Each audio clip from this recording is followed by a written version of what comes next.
Hello everyone. Today I am going to discuss embankment slope. Okay. तो embankment slope इसका दूसरा नाम है stability of slope. तो soil में slope provide किया जाता है कब? Look, when soil surface gradually changes from lower level to higher level, means suppose मान लो ये lower level है, लोअर लेवल, ठीक है. तो जब सॉइल मास ग्रेजुअली चेंज करेगा लोअर लेवल से अपर लेवल, अगर ऐसे ऐसे धीरे धीरे अपर लेवल तब जाएगा, सपोज मान लो दिस इज अपर लेवल, तो जो ये पोर्शन का जो सॉइल होगा इसका एक चांस रहेगा फेल हो जाने का, ठीक है. तो फेलियर होने का चांस रहेगा. तो that's why we have to provide it slope. That's mean soil should increase this lower level to upper level in a gradual sloping manner. मतलब ऐसा कुछ स्लोप होना चाहिए, तो ए पोर्शन नहीं होगा. मतलब तुम सॉइल ऐसा स्लोप होगा, तो ये अपर लेवल हो गया, लोअर लेवल हो गया. तब क्या होगा, सॉइल जब स्लोप हो जाएगा तो इसका फेलियर होने का चांस कम हो जाएगा, क्योंकि इसमें शेयर स्ट्रेंथ आएगा, तो जो शेयर स्ट्रेस को न्यूट्रल कर देगा. तो basic definition that A slope in soil mass is provided when ground surface gradually changes from lower level to higher level. In that case we have to provide it slope. So basically there are two types of slope. One is natural slope, another artificial slope. So you know natural slope, mountain slope, so river bank जो होता है, ठीक है. artificial slope that's mean the man made slope, जो मतलब बनाया जाता है ह्यूमन से, जो ह्यूमन ने जो बनाया. So example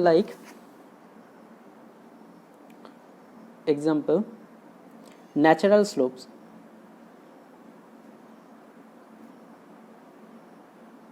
natural slopes that's जो स्लोप है, जैसे mountain slope, okay,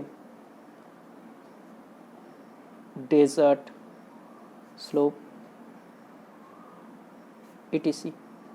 And second, man-made slope means artificial slope. Artificial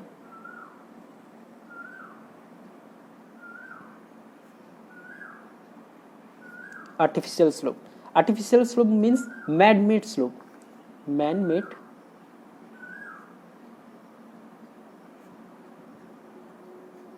slopes. Like जैसे क्या क्या होगा, roadway,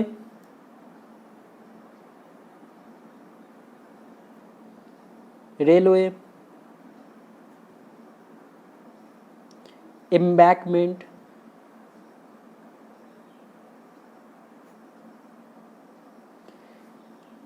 earth dam, so many are there. Okay, जैसे कुछ एक्सकैवेशन करोगे तो उसमें स्लोप प्रोवाइड किया जाता है, ठीक. तो now slope are two types. One is infinite slope, another is finite slope. Types of slope. Okay,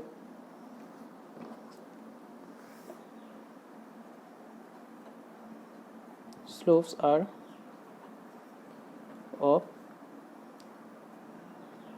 two type. One is infinite slope,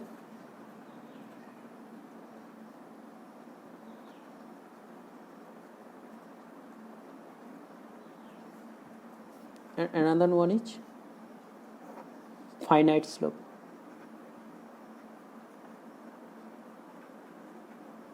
okay, so what about infinite slope? इसका दूसरा नाम है semi infinite slope. Okay, कब होता है, इस किस type का स्लोप होता है, जब area infinite and depth finite. मतलब इसका area infinite but depth finite.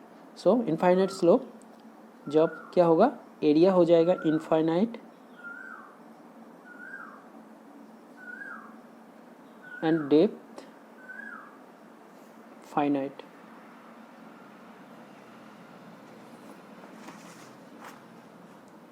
ठीक है. And in that case failure surface always be parallel to ground surface. जो सरफेस से फेल होगा एक्चुअली सॉइल, वो हमेशा क्या होगा, ग्राउंड सरफेस के साथ पैरेलल होगा. तो failure surface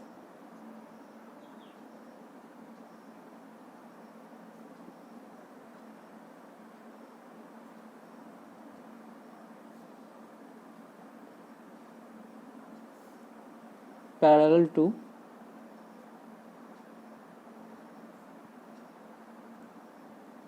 ground surface. Okay, जैसे एग्जाम्पल क्या होता है, माउंटेन्स होता है, डेजर्ट होता है।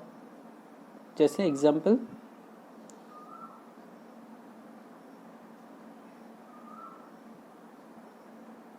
माउंटेन्स। ओके, इस इन दैट केस फेलियर क्या होगा, ड्यू टू स्लाइडिंग, मतलब जो पोर्शन सॉइल का फेल करेगा वो स्लाइड करेगा, स्लाइड होकर फेल करेगा। So we can say failure due to sliding.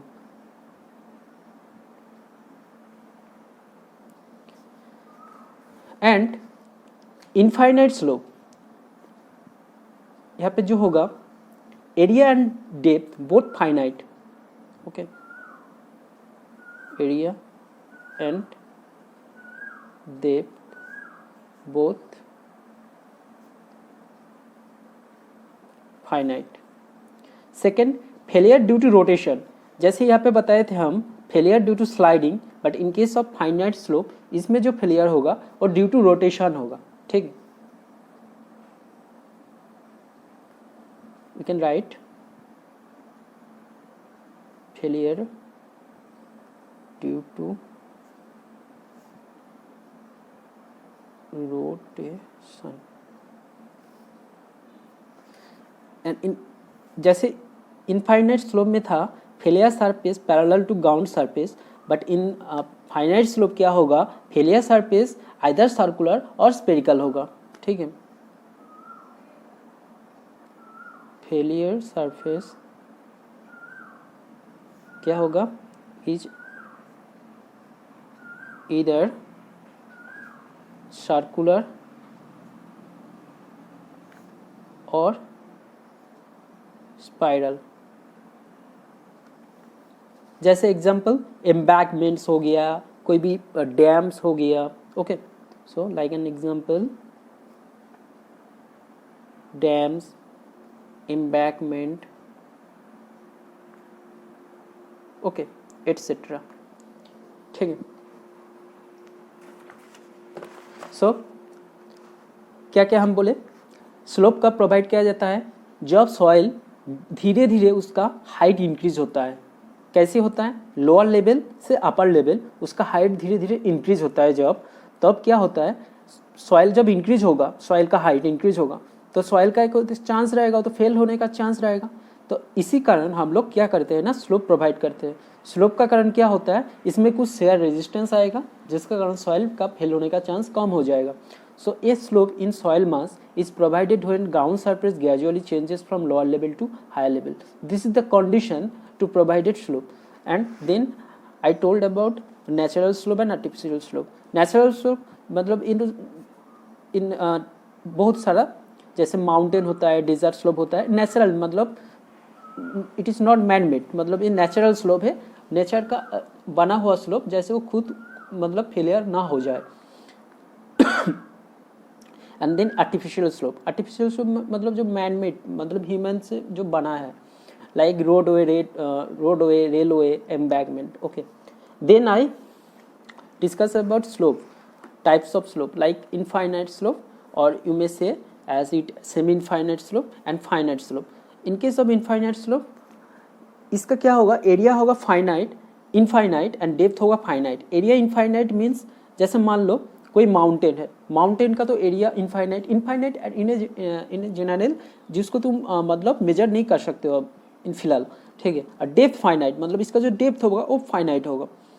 And in case of finite slope जैसे area and depth both finite होगा। ठीक है, in case of infinite failure surface parallel to ground surface, जब failure होगा, मान लो ऐसा है, स्लोपिंग है, ठीक है, सॉइल का स्लोपिंग है, ठीक है, इसका मान लो, सॉरी देखा ही नहीं दे रहा था, अच्छा ये हो गया अपर लेवल, ये हो गया लोअर लेवल। ठीक है, मान लो ये लोअर लेवल है। ठीक है, तो ये जो स्लोप है, स्लोप का मान लो कोई भी सॉइल, जैसे मान लो स्लोप कैसे ड्रॉ करें, इसको ऐसे ड्रॉ करते हैं। ठीक है, ठीक है, मान लो ये जो पोर्शन का सॉइल है ये फेल हो गया, मतलब इसका स्लाइड हो गया, मतलब धीरे धीरे नीचे आ गया, इसमें स्लाइडिंग हो गया, तो ये फेल हो जाएगा। तो इसमें जो फेलियर होगा, मान लो हम सपोज मान लेते हैं ये जो पोर्शन फेलियर हो गया, ये जो पोर्शन है, तो इसका जो फेलियर प्लेन है ना, ये जो फेलियर प्लेन है ना, ये ग्राउंड सरफेस का पैरेलल था, ये तो ग्राउंड सरफेस था पहले, तो इसका साथ ये फेलियर प्लेन हो गया पैरेलल। तो failure surface parallel to ground surface, जो ये फेलियर सरफेस, ये तो फेलियर सरफेस हो गया ना, फेल तो यहाँ से किया, तो ये जो फेलियर सरफेस हो गया ये ग्राउंड सरफेस का साथ पैरेलल, ग्राउंड सरफेस तो पहले ये था, तो ग्राउंड सरफेस के साथ ये पैरेलल है। And reason of failure, failure due to sliding, sliding का कारण में फेलियर होता है, ठीक है। And then in case of finite slope क्या होता है इसमें, फेलियर ड्यू टू रोटेशन, कुछ रोटेट होगा, कुछ मूवमेंट आएगा, इसका कारण फेल होगा। जैसे फेलियर सरफेस यहाँ पे क्या होगा, इज इधर सर्कुलर होगा या फिर स्पाइरल होगा, ठीक है। एग्जाम्पल जैसे मान लो डैम है, एम्बैंकमेंट है, ठीक है। So now coming some assumption, इसमें कुछ एजम्पशन है, बहुत इंपॉर्टेंट एजम्पशन, ठीक है। So what are those assumption, एक एक करके लिखते हैं, रुको। ए एजम्पशन, जैसे first assumption, all slope stability problem is a 2 dimensional, that's mean इसका जो होगा हाइट होगा एंड इसका जो होगा विड्थ होगा, लेकिन थिकनेस को यूनिटी मानना पड़ेगा। तो in that case we can write all slope stability problem is a 2 dimensional, okay, 2 dimensional, so that's mean thickness unity।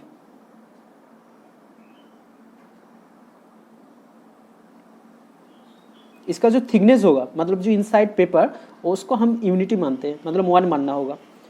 And then shear parameter like C phi, जो शेयर स्ट्रेंथ पैरामीटर होता है, C phi of soil are same along any possible slip surface, कोई भी possible slip surface होगा जो slipping करेगा उसका क्या होगा ना, सी एंड फाई होगा सेम, ठीक है।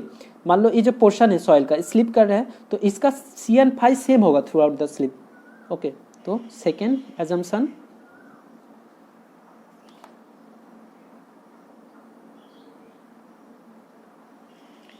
shear strength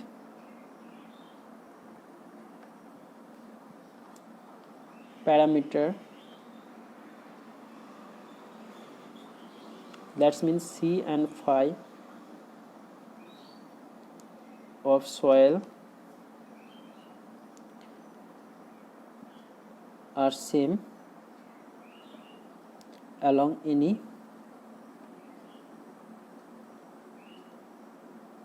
possible slip surface, okay। so now third assumption, देखो थर्ड एजम्पशन क्या होता है। इसका जो थर्ड एजम्पशन बहुत अजीब सा एजम्पशन है, water table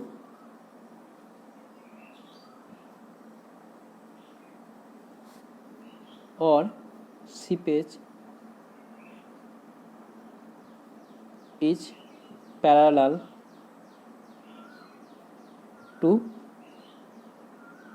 to ground surface। इसमें क्या बोला, वाटर टेबल और सीपेज क्या होगा, पैरेलल टू ग्राउंड सरफेस। थोड़ा अजीब सा एजम्पशन है। जैसे देखो मान लो ये ग्राउंड सरफेस है, ठीक, ग्राउंड सरफेस तो ऐसा भी हो सकता है, स्लोप हो सकता है, लेकिन एक अकॉर्डिंग टू थर्ड एजम्पशन क्या बोला, water table also will be parallel to ground surface. तो वाटर टेबल भी ऐसा होगा, लेकिन इन रियलिटी कभी होता है वाटर टेबल भी ऐसा होता है, इन रियलिटी कभी ऐसा नहीं होता है।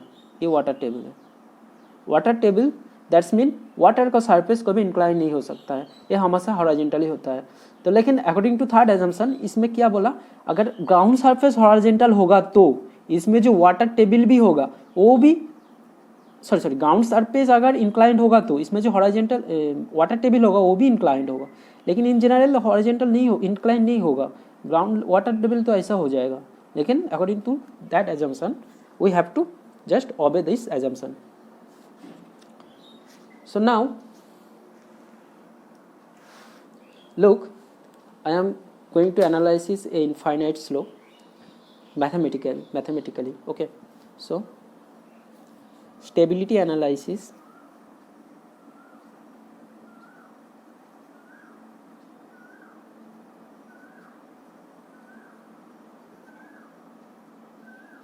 of infinite slope. Okay, वो वाला पेन कहाँ चला गया?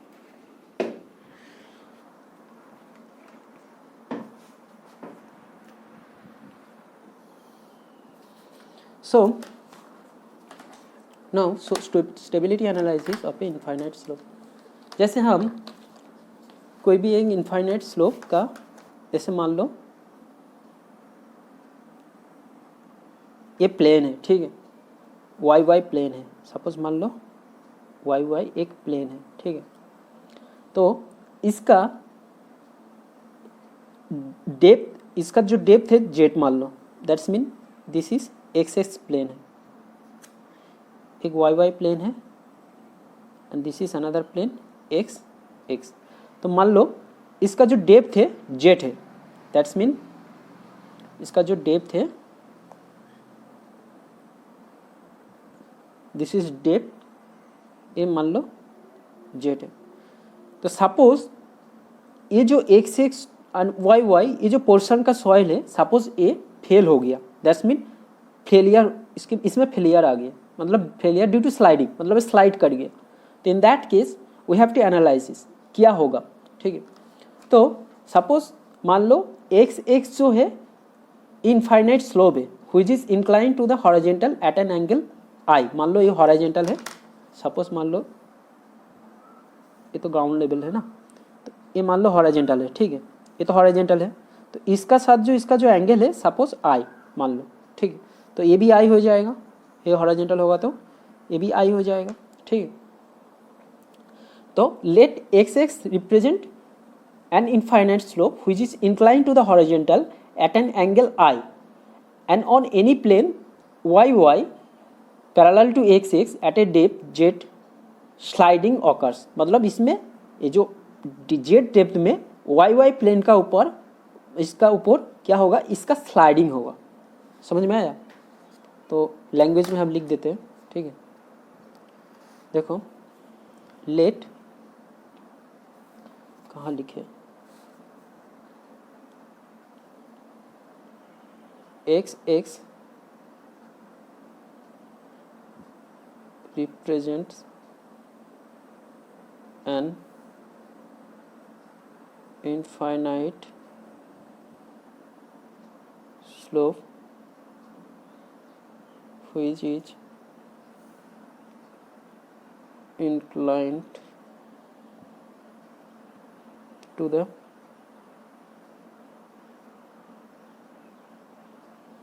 horizontal at an angle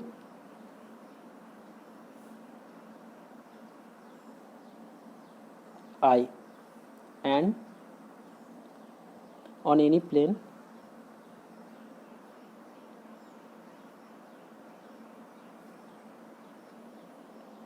yy parallel to xx at depth z sliding occurs।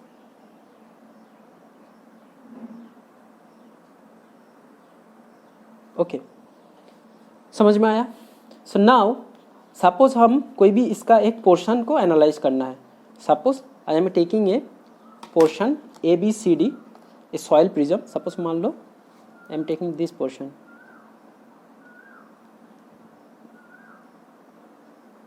ठीक है, हम इसको एनालाइज करेंगे। तो ए बी सी डी, तो ये जो पोर्शन का सॉइल है ना, इसको हम एनालाइज करेंगे, ठीक है। Now look what will happen then, suppose that soil prism having width B, सपोज इसका विथ मान लो बी, ठीक है। तो I am going to analysis ABCD prism. Okay, तो नाउ क्या होगा, देखो ये जो वाई वाई सरफेस है ये तो फेलियर सरफेस है,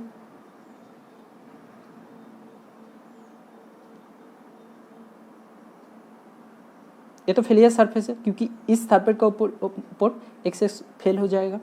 सो नाउ लुक, ये जो सॉइल होगा इसका अपना वेट होगा, and weight always acting at vertically downward, weight always acting vertically downward. Okay, this will be weight, and as because this xx plane is inclined at an angle I to the horizontal, then that weight also have a component, इसका भी एक component होगा और normal होगा, ठीक है ना, तो इसका भी एंगल हो जाएगा एज पर जियोमेट्री आई हो जाएगा, ठीक है। So now look, weight of soil prism कैसे निकालना है, लुक W मतलब क्या होगा,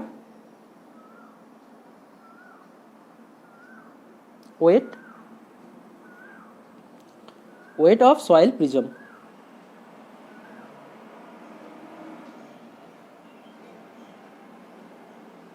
इसको कैसे निकालना है, देखो वेट क्या होगा, weight volume into unit weight होगा, volume into unit weight, soil का जो अपना यूनिट वेट होता है। तो वॉल्यूम मतलब क्या होगा, एरिया इंटू थिकनेस होगा, एरिया इंटू थिकनेस, ये हो गया वॉल्यूम, इंटू यूनिट वेट मतलब गामा, ठीक है। So now look, as because our assumption was thickness will be 1, so thickness का जगह में 1 लिख सकते हैं, so area into 1 to gamma. तो एरिया मतलब जो प्रिज्म का एरिया ABCD, दैट्स ABCD इस प्रिज्म का एरिया। तो एरिया कैसे निकालना है, देखो area of ABCD, suppose ABCD तो ऐसा है, इंक्लाइंड है, ठीक है, ऐसा है ना ABCD, ऐसा है, ठीक है। तो हम इसको क्या किए, ये तो है ना B, this is B and ABCD, ये है प्रिज्म है, ठीक है। हम इसको एक्सटेंड कर दिए, ठीक है, इसको ऐसे हम एक्सटेंड करके इसको ऐसे हम कनेक्ट कर दिए, ठीक है, इसको भी ऐसे कर दिया हम, ठीक। तो सपोज इसका हम दूसरा नाम दे देते हैं C' एंड A'। तो देखो A', B, C', D, इसका एरिया पहले निकाल लो, इसका साथ C', D दो ट्राइंगल है, इसका एरिया को माइनस कर दो, तो तुमको रेस्ट मिल जाएगा, ABCD प्रिज्म का एरिया मिल जाएगा। समझ में आया, फिर बताते हैं, रुको, A', B, C', D ये पूरा जो रेक्टेंगल है इसका एरिया निकाल लो, फिर दो ट्राइंगल जो है इसका एरिया से माइनस कर दो, तो रेस्ट ABCD का निकल जाएगा। तो देखो ये तो B है, जब as because this is B, तो क्या होगा, ये तो I है, हॉरिजॉन्टल का साथ I है, तो ये भी B है, तो ये क्या हो जाएगा, B cos I हो जाएगा, this will be B sin I, तो ये भी B sin I हो जाएगा, and this will be B cos I, okay। So now area of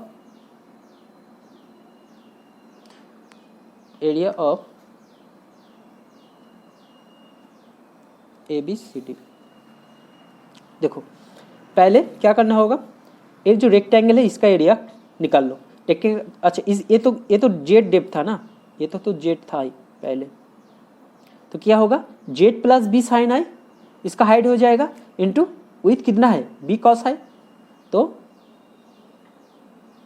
area of ABCD मतलब A', B, C', D, इसका area का साथ माइनस होगा क्या, दो ये जो दो ट्रायंगल है ना, दोनों का हाइट एंड बेस दोनों सेम है, तो मतलब दोनों का एरिया सेम होगा, तो हम जस्ट 2 कर देते हैं, 2 ऑफ ट्रायंगल ऑफ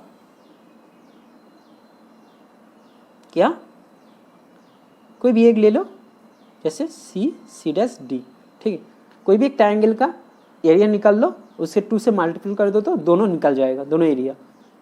तो देखो A dash B C dash D, what will be then area of this A dash B C dash D? Simple height into width, height मतलब z plus b sine i, ये हो गया height, ठीक है, and width b cos I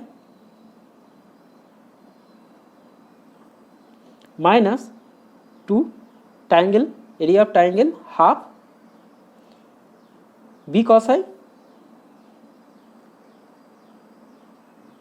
into b sine i into b sine i. Clear? तो इसको just calculate करो क्या आता है। देखो ये z b cos i plus b square sine i cos i minus half half will be cancel out, half and 2, then b square sine i cos i. तो ये भी कट जाएगा, तो only rest z b cos i, तो ये बचा रहेगा। So now area निकल गया हम लोग का z b cos i, z b cos I into gamma, ठीक है ना। तो weight becomes z b cos आई इंटू गामा, वेट बिकम्स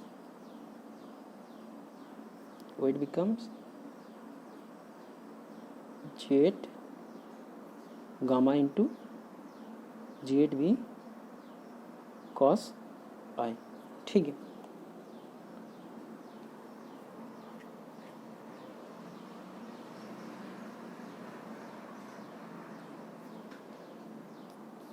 तो now look, suppose I am taking z b cos i, ठीक है, as sigma Z.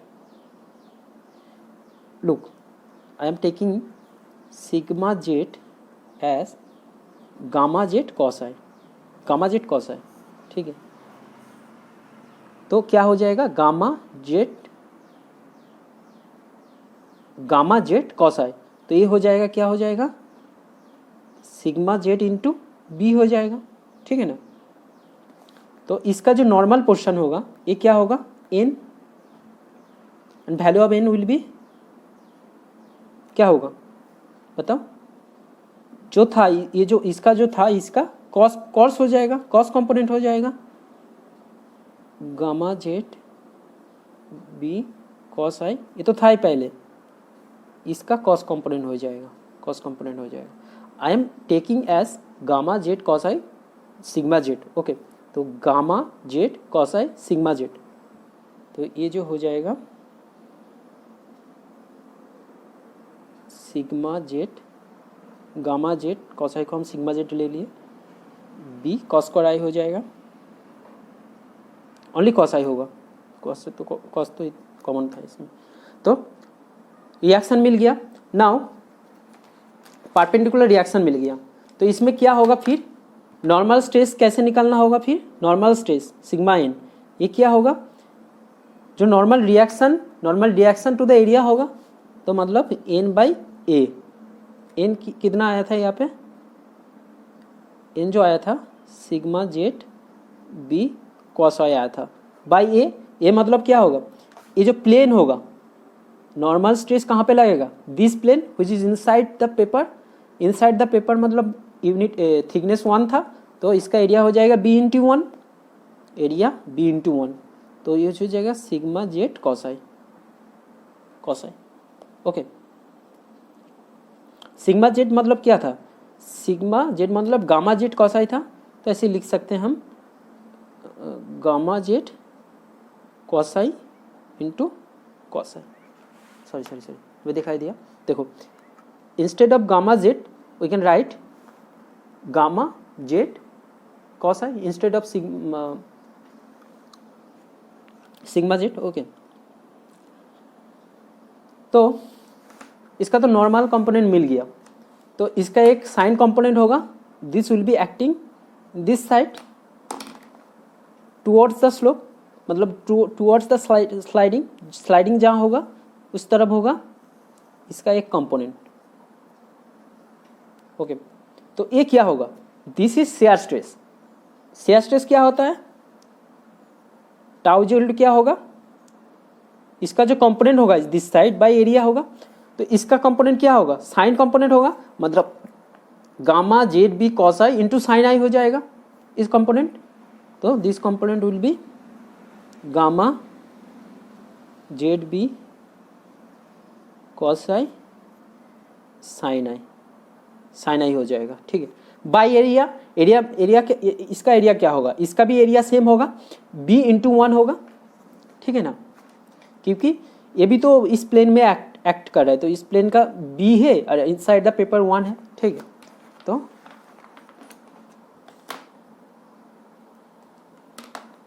Share stress tau is equal to क्या होगा, T component, इसको हम टी मान लेते हैं, इसको हम टी मान लेते हैं। ठीक है, टी कंपोनेंट तो क्या था, साइन कंपोनेंट ऑफ वेट था, वेट का साइन कंपोनेंट क्या हो जाएगा, टी बाई ए, वेट का साइन कंपोनेंट क्या हो जाएगा बताओ, गामा जेड बी जो था, gamma z b cos i, gamma z b cos, gamma z b cos i जो था ये तो रहेगा, इंटू साइन आई हो जाएगा, बाई एरिया मतलब बी इंटू 1, तो बी भी कट जाएगा, rest will becomes only gamma Z cos I sine I. Okay, clear. तो ये मिल गया शेयर स्ट्रेस मिल गया। ठीक है, और ये जो था नॉर्मल स्ट्रेस, जो था नॉर्मल स्ट्रेस। नाउ लुक, तो एक्चुअली क्या क्या हुआ, हम नेक्स्ट पेज में इसको सिंपल डायग्राम करके दिखाते हैं। हमारा डायग्राम कुछ ऐसा आया, ये था, ये था,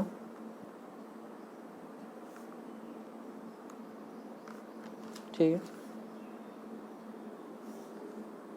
इसका वेट इधर था, वेट था क्या, W equal to gamma z b cos i. ठीक है, एंड इन दिस साइड ये था जो sigma N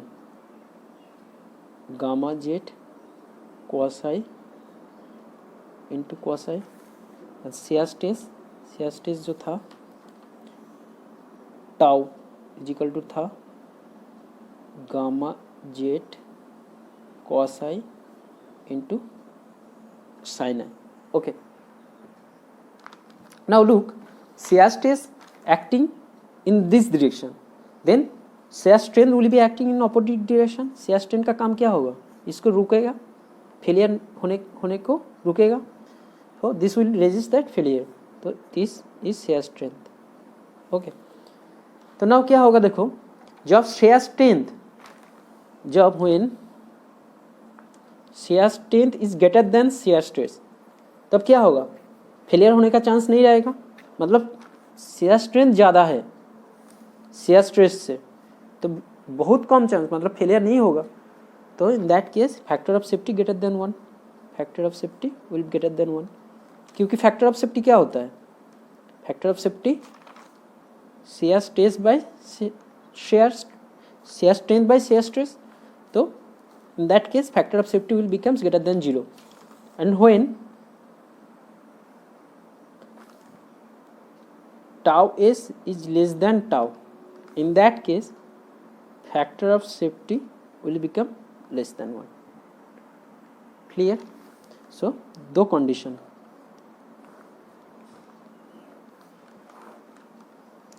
so from next class I will continue, bye।